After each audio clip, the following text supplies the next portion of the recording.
Hello, beautiful souls. Today we are talking about time.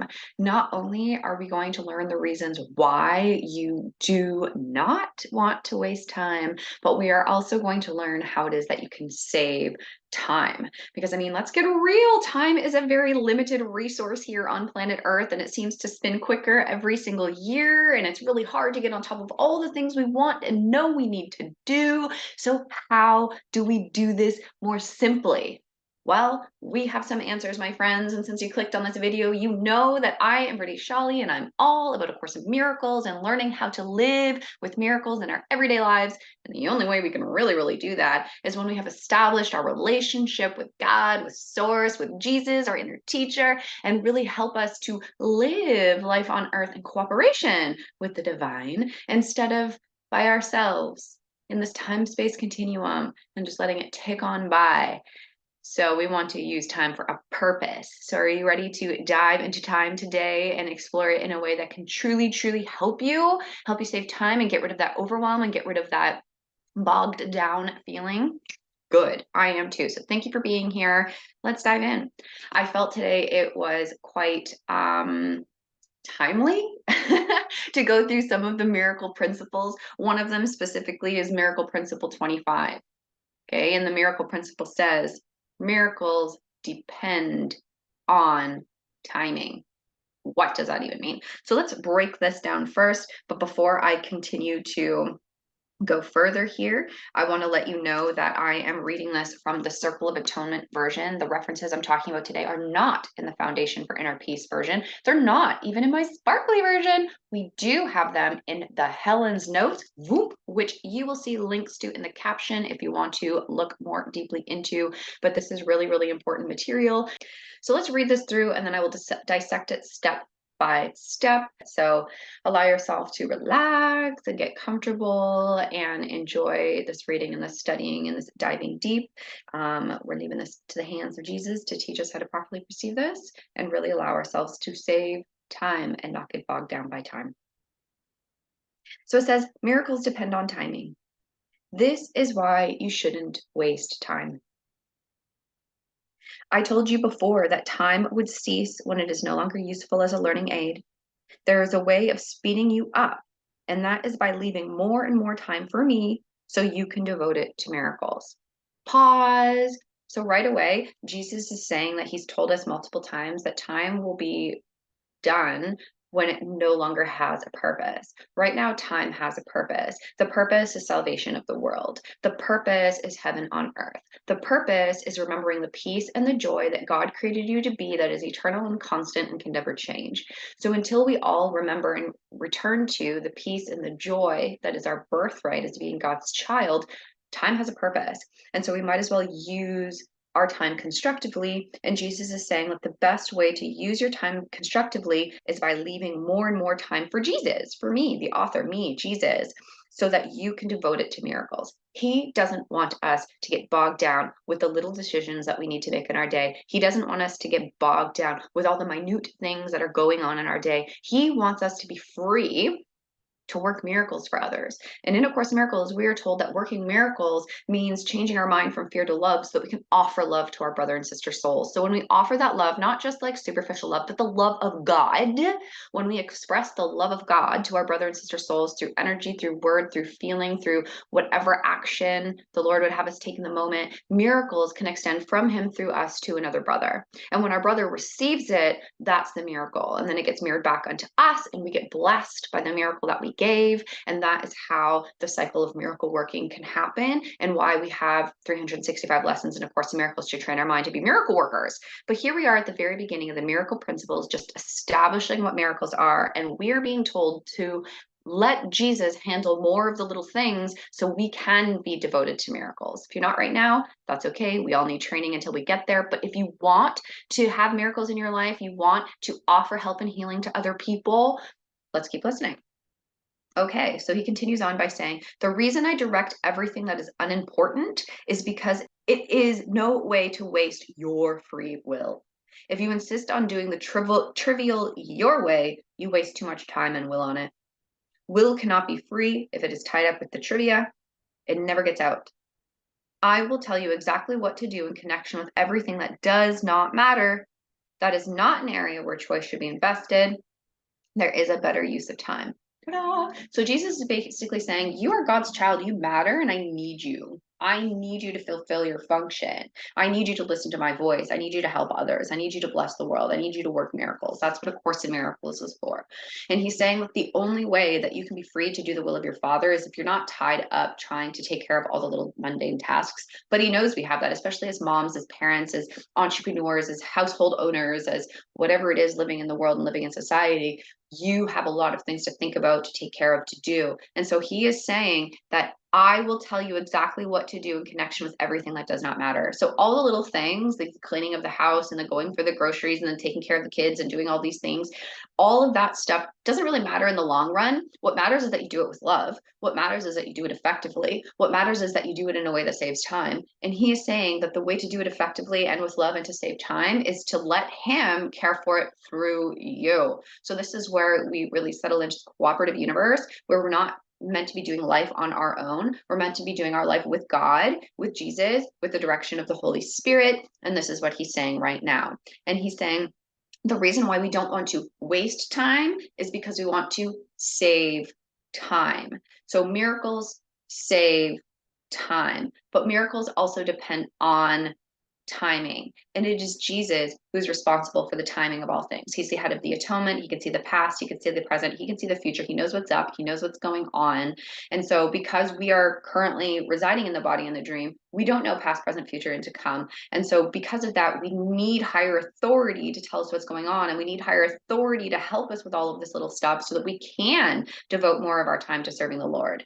Right? So Jesus wants to help with even the small things in our life, not just working miracles. How amazing is that? Like, look how supported we are. You know what I mean? And this stuff is experienced as true when you allow yourself to really sink into what he's saying. So let's keep going. What else is he saying? He's saying, you have to remember to ask me to take charge of all the minute, and they will be taken care of so well and so quickly that you cannot get bogged down in them.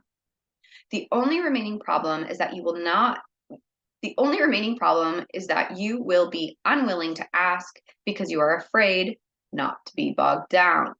Do not let this hold us back. If you will ask, I will arrange these things, even if you're not too enthusiastic. I'm not intruding on your will, but I am trying to free it. How could this get any clearer? Jesus is asking us to ask him to take charge of all the minute details in our life. And when we ask him to, he will take care of them so well and so quickly that you will not be able to get bogged down in them. Let me give you a really quick example. One of the biggest changes, life changes in our lives is when we move sometimes, right? And that could be a whole lot of bogged downness, from like finding the house to paying for the house to transportation to all the packing to all the unpacking. It can be a crazy thing that just takes up so much time for you. We had an experience before we got to this house where we needed a bigger home. We were growing out of the house we were in. We needed a home, weren't sure how to go about it, wanted to stay where we are right now, and we just needed help.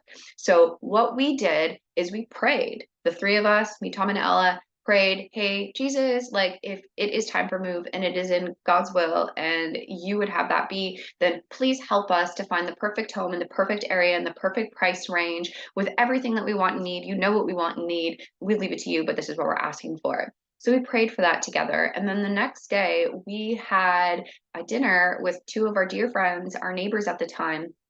They came over for dinner. We told them we wanted to move, and they go, "Oh, wait a minute! Like, I think I know a guy, and he's getting his house ready for this. So let me contact him." They contacted him. He's like, "Oh yeah, like I'm ready for people to come look at this place." The next day, we go to look at that place. That place became ours that day, and we moved in like 2 weeks later. And the packing was so effortless, like I can't even remember it. Like we hired some people to help, which we've never been able to do before, but we are now. And like there's so many things that helped to make that transition so effortless, so easy. And you know what? We did move into the perfect place with the perfect price range in the perfect neighborhood, with the perfect school, with the perfect neighbors, it is perfect. But that is because God is perfect. And that is also because I know that God created me perfect. He created me me in his image and likeness. And therefore, because he's perfect, his will is perfect, and I'm created perfection, I can trust all those small details to him. And that if I ask, he will tell me what to do. He will tell me what to say. He will tell me who to invite over for dinner, so that we can have all these situations happen and miracles happen, collapsing of time all over the place, so that everybody can be served and everybody can be benefited and everybody can be blessed. That's what this whole thing is for. So that's one example of letting him take care of the minute, but that may not even be a minute. But something that is really important here is he wants us to ask for the small and the big things. But the way that I pray is like, okay, this is the type of house I want. This is the type of coat I want. I want it to look this way. I want it to be this brand. I want it to be in this place. But God, I don't really know. This is what I think. So please let whatever it is that I receive be what it is that I see and what it is that I think, or something greater, because I don't really know. And because God's will is goodness, he wants goodness for us. He wants the best of everything for us. We are his children who deserve everything. Okay. And so because of that, we can ask for the highest thing that we want, and it's either going to be that or something greater. And something that's really, really important is if you're pulling yourself out of a hellhole and you're trying to reach heaven, it's going to take a little bit sometimes to get there. There has to be a process. So back to using this new house idea, right? Like we had to start from living in our car, not having any money, to living with parents, to living in basement apartments, to living in, just the upstairs of a house, to living into big houses, and to even bigger houses, all the way up. So what's really important as you go through this crescendo, basically, of moving from hell to heaven, sometimes it takes steps and it takes a process. So when you're at this like smaller place and you know that you actually want this place, but this is where you are right now, then that's where God has placed you. And so it really has to start with this complete acceptance of where you are, with total faith that you're going to be there one day, never losing sight of that goal, but being grateful and being accepting of where you are right now until you continue to purify your mind, continue to work miracles in your relationships, continue to say yes to the will of God, and you go up and up and up and up and up. But doing the course and doing God's will isn't to have better things in our life. Doing the course and doing God's will is to bring more peace to humanity and ourselves. So sometimes we have to be where we are to help develop that peace in ourselves more constantly, and to help that peace be extended to others more consistently before we're ready for the next phases that bring us up. And it just so happens that the more your mind purifies, the more it purifies around you, because cause and effect are never separate. So it's just what happens, that your life gets better and better and better and better and better. But that's not really the point. The point is to recognize your greatness here and now, is to recognize your amazingness here and now, and to allow yourself to lean on the power and the greatness of Jesus, who's been through this before and knows what's up, and knows how to save you time, and knows how to not let you get bogged down with things by asking him. So we want to ask in the morning, we want to ask throughout the day, we want to ask before bed. Asking literally needs to become the most natural thing for us. Asking is also saying pray, right? Jesus' prayer is the medium of miracles. Jesus gives us prayers all throughout the course, all throughout the Bible, right? This is a way of living. That's how Jesus lived, through prayer, and that's how we can learn to live, is through prayer, and he will take care of everything. Oh my God, you want to see the first word of the next paragraph? Prayer. Okay. Yeah. Okay. Prayer can be very specific in little matters. Did you read that? Let's read that again. Prayer can be very specific in little matters. Okay, I just have to pause right after that, because there's such a narrative in our course community that says we are not to ask for specifics, and that's just not what Jesus says, and that's not what Jesus taught, and that's just not true. Jesus wants us to ask for specifics, but it's kind of like what I said before. I want this or something greater because I really don't know. So we need to leave our prayer open-minded so that God can fill in the gaps, but he wants to co-create with you. You are a creator made in his image and likeness. He trusts you. He depends on you. He needs you. So it's okay to use your own mind to ask for the things you want and need. And it's also to be okay to be wrong about what you want and need. But if you leave your prayers open to this or something greater, God will make it happen for you every single step of the way, no matter where you are on this crescendo. Right? So just continue to ask for specifics and he will take care of it. Prayer can be very specific in little matters, very specific in little matters, very specific, down to the color of the coat, down to the brand of the coat, down to the store of the coat, down to the person who's the teller at the coat store. Everything, everything. Okay, prayer can be very specific in little matters. If you need If you need a coat, for example, I'm telling you, I didn't read this before I recorded this today. I mean, I've read this hundreds of times, but I did not read it before today, so it's not like I know the timing of this. Anyways, if you need a coat, for example, ask me, Jesus, where to find one. I know your taste well, and I also know where the coat is that you would eventually buy anyway. If you do not like the coat afterward, that is what would have happened anyway. Again, he can't interfere with free will. Okay, if you've already decided in your mind that no coat is good enough for you and you're not going to like it, no matter what, no coat's going to be good enough for you and you're not going to like it, even if it is the perfect coat for you. Right? This is what's up, right? But Jesus will still help you no matter what. Okay. Remember the specific, no, it is here. It says, I cannot save you more time than you will let me. But if you are willing to try the higher shopping service, which also covers all lower order necessities and even quite a number of whims within reason, I have very good use for the time we could save. Okay, so Jesus is telling us here that we have a higher shopping service. That if we need anything at all, we can ask this higher shopping service, asking Jesus, asking the Holy Spirit, asking the divine, asking the universe, asking God, which will cover all lower order necessities, whether that's the food you need to eat, the clothes you need to wear, the houses you need to live in, the cars you need to drive. Jesus and the higher order shopping service will take care of all of it. But what is the activating agent of us using that and being in alignment with that? Asking. Exactly. We cannot even tap into the higher order shopping service unless we ask. Asking is the activating agent of miracles. Asking is the activating agent of the higher shopping service. So never believe again that you aren't to ask for specifics. He wants you to ask for specifics, but at the same time, trust in him that he knows better than you do and leave it to him to make the final decision for you. But you still have a part to play in this. You still have to ask and know that a higher shopping service exists so that you can use it anytime you need it for any lower order concerns, any lower order concerns. Jesus wants to take care of them for you. Okay. Remember, the specific answer you get depends on the specific question you ask. So here, now he's teaching us how to ask properly. Okay, so he says, the fewer limits that you impose, the better the answer you'll get. So for example, you could ask, where can I find a particular brand of coat? Or where's the coat I want? Or where's the coat I should get?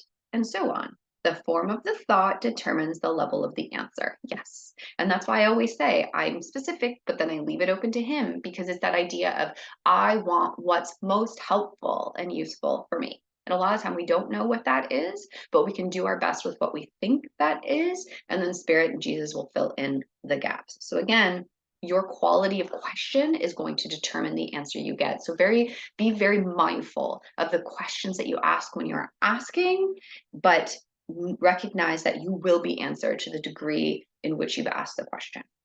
Okay. So he says, do not get bogged down in distractions if they now arise. They are reflections of old learning patterns and arise because you do not like what I have said about leaving the minute to me.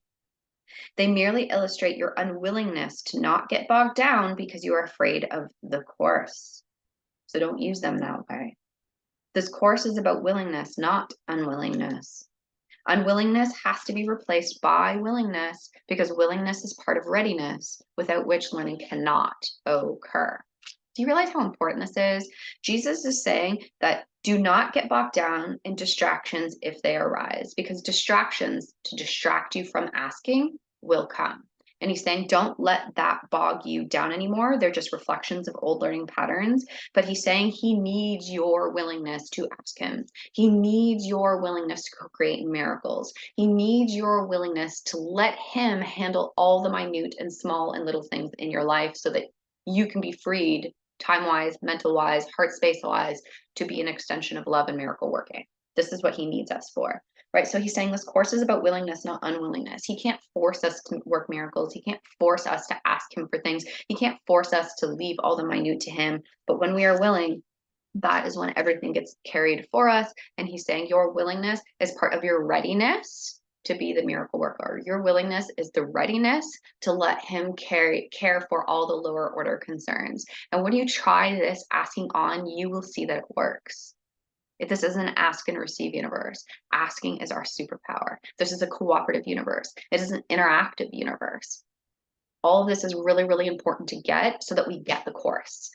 And this is something that I'm so blessed and grateful for, is that multiple years ago, when I first started the course, I was again led to, in this like beautiful flowy way, to go to a course group that I never go to. I've never been to a course group before this or after this, other than what the ones maybe I put on every Tuesday, but I don't go to other people's groups. But I went because a friend asked me to.